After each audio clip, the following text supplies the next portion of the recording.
Assalamualaikum warahmatullahi wabarakatuh. Izin memperkenalkan diri, nama saya Arvita Maila, mahasiswa Universitas Lampung, dengan NPM 2014231026.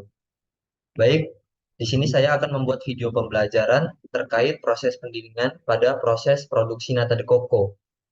Hal ini untuk memenuhi dari tugas akhir semester dari mata kuliah Satuan Operasi dengan dosen pengampu Ibu Puspita.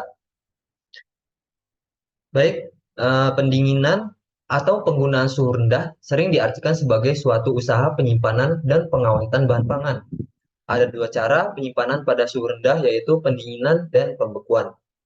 Penyimpanan bahan pangan pada suhu rendah ini dapat memperpanjang masa hidup dari jaringan-jaringan di dalam bahan pangan tersebut.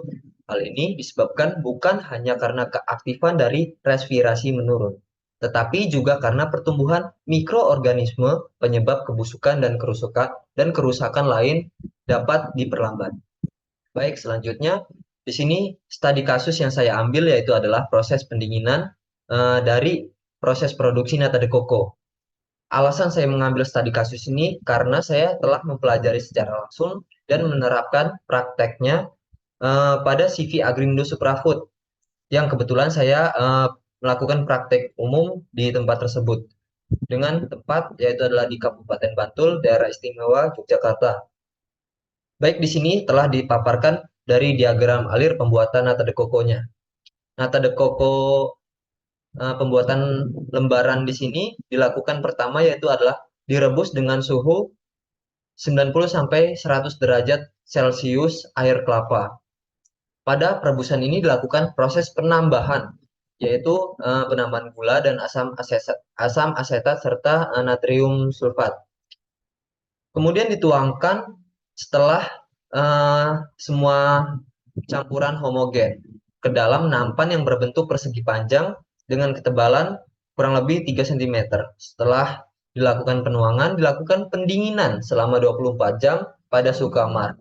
Hal ini dilakukan karena tahap selanjutnya yaitu penambahan starter dapat bekerja jika suhu dari air kelapa tersebut sudah mencapai suhu kamar.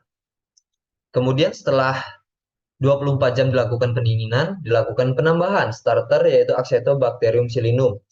Kemudian dapat dilakukan fermentasi selama 10 hari pada suhu kamar 30 sampai 20 sampai 30 derajat Celcius. Setelah dilakukan fermentasi tersebut didapatkan berupa gumpalan nata de coco dengan media nampan berukuran lembaran. Setelah itu dilakukan pemanenan dan juga sortasi dari nata rusak atau nata yang tidak tidak jadi atau tidak tercampur dari tidak menggumpal. Kemudian nata de coco sudah jadi berupa nata lembaran. Baik, di sini pembahasan dari pendinginan produksi nata de coco. Tahap pendinginan ini diperlukan karena suhu ruang diperlukan untuk bakteri Acetobacterium silynum yang telah dimasukkan ke dalam media air kelapa ini mengalami peningkatan jumlah koloni secara cepat.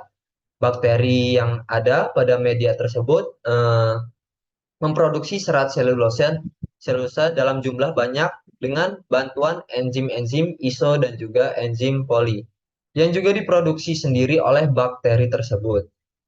Sehingga bagian permukaan dari air kelapa tersebut terlihat keruh dan juga terbentuk serat-serat atau gel dengan viskositas yang lebih tinggi daripada sebelumnya.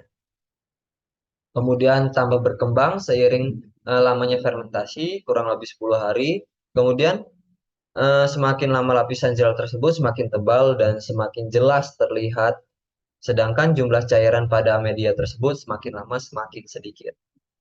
Darmansyah 2010.